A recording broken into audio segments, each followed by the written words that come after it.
السلام علیکم، میں ہوں محمد رفیق نواز اور آپ دیکھ رہے ہیں یوٹیوب پر بزنس چینل۔ میری یوٹیوب فیملی، میرے پیارے دوستو، آج کی ویڈیو کا موضوع ہے کہ لوگ کاروبار شروع کرتے ہیں، مہینہ دو مہینے وہ کاروبار چلاتے ہیں، آخر کار وہ اچھا خاصا کاروبار کیوں چھوڑ دیتے ہیں، وہ ڈی موٹیویٹ کیوں ہو جاتے ہیں؟ تو اس کے بہت سارے وجوہات ہو سکتے ہیں۔ چند ایک وجوہات میں آپ کے ساتھ شیئر کروں گا، لیکن اگر آپ کے پاس کوئی وجہ ہے تو آپ بھی کمنٹ سیکشن میں اپنی رائے دے سکتے ہیں۔ دیکھیں میرے پیارے دوستوں، میری یوٹیوب فیملی، ہم جب کاروبار دیتے ہیں بیٹے کو، بھائی کو، تو ہمارا ذہن، ہمارا سوچ، ہمارا مشورہ ہوتا ہے۔ مثال کے طور پر ہم کسی کو بیکری لگا کے دے دیتے ہیں، کسی کو کریانہ سٹور لگا کے دے دیتے ہیں، کسی کو موبائل شاپ لگا کے دے دیتے ہیں، لیکن جس کے لیے ہم وہ کاروبار شروع کر دیتے ہیں، دراصل اس کا سوچ اس کاروبار کے ساتھ موافق نہیں ہوتا، اس بندے کا اس کاروبار کے ساتھ شوق نہیں ہوتا، یا بعض اوقات ایسا ہوتا ہے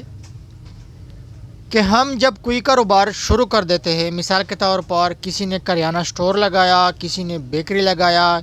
کسی نے فوڈ کا کاروبار شروع کیا، تو ہم چاہتے ہیں کہ بھئی اسی دن یا اسی مہینے ہمیں اچھا خاصا منافع ہو۔ ہم منافع کے چکر میں اس کاروبار کو برباد کر دیتے ہیں، مطلب اس کاروبار کو چھوڑ دیتے ہیں، کیونکہ کاروبار ایک مہینہ دو مہینہ منافع نہیں دیتا، لیکن ہم فوری طور پر منافع چاہتے ہیں۔ دراصل طریقہ کار کچھ یوں ہے کہ جب بھی کوئی نیا کاروبار شروع کرے، 3 مہینے سے لے کر 6 مہینے تک منافع نہیں ہوتا، اگر ہوتا ہے تو کمزور منافع ہوتا ہے، اور بعض اوقات لوگ کاروبار اس لیے چھوڑ دیتے ہیں کہ چند ایک نقصان اس کو آ جاتے ہیں، جس کی وجہ سے وہ کاروبار چھوڑ دیتا ہے۔ وہ یہ سمجھتا ہے کہ بھئی یہ کاروبار فضول ہے، کاروبار میں منافع ہے ہی نہیں۔ بعض تو یہ کہتے ہیں کہ بھئی میں پریکٹیکلی کاروبار کو مانتا ہی نہیں، پریکٹیکلی کاروبار میں منافع ہے ہی نہیں۔ جیسے کسی کو 5,000 10,000 20,000 نقصان آ جائے تو وہ ڈی موٹیویٹ ہو کے کاروبار چھوڑ دیتا ہے۔ نقصان کیا صورت ہے؟ مختلف صورت ہے۔ مثلا کسی کا اسپیئر پارٹ دکان ہے، اس سے کوئی ادھار لیتا ہے نقد کی صورت میں، یا مثلا جو پروڈکٹ کا وہ کاروبار کرتا ہے اس سے وہ پروڈکٹ لے لیتا ہے ادھار کی صورت میں، تو بعض تو ادھار واپس کرتے ہیں، لیکن بعض ادھار جب لیتے ہیں واپس نہیں کرتے۔ 5,000 کی پروڈکٹ لیا، 10,000 کی پروڈکٹ لیا، یا مثلا کسی کا کریانہ شاپ ہے، 5,000 کا پروڈکٹ لیا، 10,000 کا پروڈکٹ لیا، پیسہ واپس نہیں کیا، تو وہ بیچارہ اس کا دل مرجھا جاتا ہے، ڈی موٹیویٹ ہو جاتا ہے۔ وہ یہ سمجھتا ہے کہ سارا مارکیٹ بے اعتبار ہے، سارے مارکیٹ میں یہ صورتحال ہے کہ مثلا منافع ہے ہی نہیں، بھئی ہمارے کاروبار کا مقصد نہیں ہے، ہمیں منافع نہیں آتا، چلو کاروبار کو تبدیل کرتے یا کاروبار کو چھوڑ دیتے۔ لیکن ایسی بات نہیں ہے۔ کاروبار جب بھی ترقی کرتا ہے تو سوچ سمجھ کر جو کاروبار کی جائے، پلاننگ سے جو کاروبار کی جائے، سٹیپ بائی سٹیپ آہستہ آہستہ جو کاروبار کی جائے، وہ کاروبار ترقی کرتا رہتا ہے۔ بھئی ایک دکاندار تھا، اس نے دکان لگایا،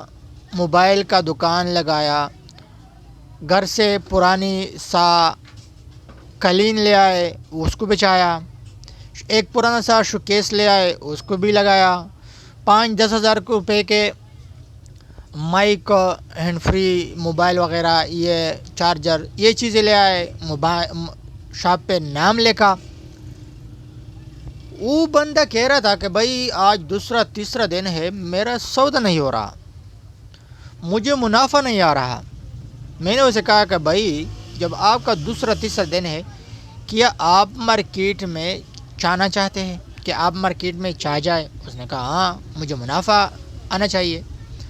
تو دراصل طریقہ کار ایسا نہیں، آپ کو منافع تب آئے گا جب آپ کا وقت گزرے گا، آپ مارکیٹ میں چاہ جائیں گے، آپ انویسٹمنٹ کریں گے، آپ کا مثلا سٹیمنا جو ہے نا وہ ضائع ہو جائے، آپ اچھے خاصے تک جائے، گرمی سردی برداشت کرے، تب ہو سکتا ہے کہ آہستہ آہستہ آپ کا کاروبار، آپ کا گاہک بن جائے۔ ایک اور بندہ تھا، ایک مثال سے میں آپ کو سمجھاؤں گا۔ وہ لندن جانا چاہتا تھا، میرے آنکھوں کا دیکھا حال ہے، لیکن وہ جب لندن جا رہا تھا تو کیونکہ پاکستان سے افغانستان جانا پڑے گا، ایران جانا پڑے گا، اسٹیپ بائی اسٹیپ جانا پڑے گا، تو وہ پاکستان سے افغانستان چلا گیا، افغانستان سے ایران چلا گیا، ایران سے ترکی جانا پڑ رہا تھا، تو اس نے جب بارڈر دیکھا، پولیس دیکھے، وہ وہیں پہ رک گیا اور گھر کو کال کیا کہ بھائی میں آگے نہیں جا سکتا۔ تو ہونا تو یہ چاہیے تھا کہ بھائی جب آپ یہاں سے افغانستان گئے، ایران گئے، ترکی تک پہنچ گئے، تو چاہے پولیس آپ کو گولی مارے، چاہے پولیس آپ کو جیل میں ڈالے، چاہے کچھ بھی ہو، آپ نے تو کم از کم جب گھر سے ایک بندہ نکل جائے، کم از کم اپنا ٹارگٹ تو پورا کرنا ہوگا۔ لیکن وہ کیا کہتا ہے، وہ کیا کرتا ہے، واپس آ جاتا ہے اور الزام دوسروں پہ لگا دیتا ہے کہ بھائی وہاں پہ پولیس تھا، بارڈر تھا، یہ تھا، وہ تھا۔ اسی طرح بعض لوگ جب کاروبار چھوڑ دیتے ہیں تو الزام دوسروں پہ لگا دیتے ہیں کہ بھائی پیسہ صحیح نہیں تھا، انویسٹمنٹ صحیح نہیں تھا، فلاں نے قرضہ لیا تھا، فلاں مارکیٹ جو تھا نا وہ صحیح چل نہیں رہا تھا، گاہک نہیں تھا، یہ تھا، وہ تھا، گرمی سردی، بہت سارے بہانے بناتے کہ اپنا جو سستی ہے وہ دوسروں پہ ڈال دیتے۔ تو میں ایسے نوجوانوں کو کہوں گا کہ بھائی ایک بات تو یہ ہے کہ اپنا سستی دوسروں پہ نہ ڈالے، اور دوسری بات جو ہے میں نے آپ کو بتایا کہ کاروبار نہ چلنے کی بہت سارے وجوہات تھے، جو میں نے آپ کو چند وجوہات آپ کے ساتھ شیئر کیے۔ اور خاص بات یہ ہے کہ نالج نہ ہونے کی وجہ سے، ایک کاروبار میں واقفیت نہ ہونے کی وجہ سے ہم وہ کاروبار چھوڑ دیتے ہیں۔ مثلا ہمارے کریانے کا جو شاپ ہے، اس میں تقریباً اکثر چیزیں خراب ہوتے ہیں، اور موسم کے لحاظ سے چیزیں ہوتے ہیں، سردی کے لحاظ سے، گرمی کے لحاظ سے بہت سارے ٹارگٹ ہوتے ہیں، لیکن الحمدللہ ہم تو تقریباً اس کاروبار کو 10 سال ہو گئے کہ کر رہے ہیں، اچھا خاصا تجربہ ہے، کوئی ایسے مشکلات نہیں ہے۔ ہم وقتاً فوقتاً چیز خراب ہونے کی وجہ سے پہلے سب کچھ کر دیتے ہیں، طریقہ کار کر دیتے ہیں، کیونکہ ہمارا اس کے ساتھ اچھا خاصا تجربہ ہو۔ اور خاص بات یہ ہے کہ میں نے آپ کو بتایا کہ ایک موبائل والے نے اپنا کاروبار شروع کرنا تھا، اس سے گھر سے پرانا سا قالین لے آئے، شوکیس پرانا سا لے آئے، 5,000 10,000 انویسٹ کیا، اور وہ اچھا خاصا پیسہ کمانا چاہتے، لیکن ایسی بات نہیں ہے۔ آپ نے 10,000 انویسٹ کیا تو 10,000 کے مناسبت سے آپ کو منافع آئے گا۔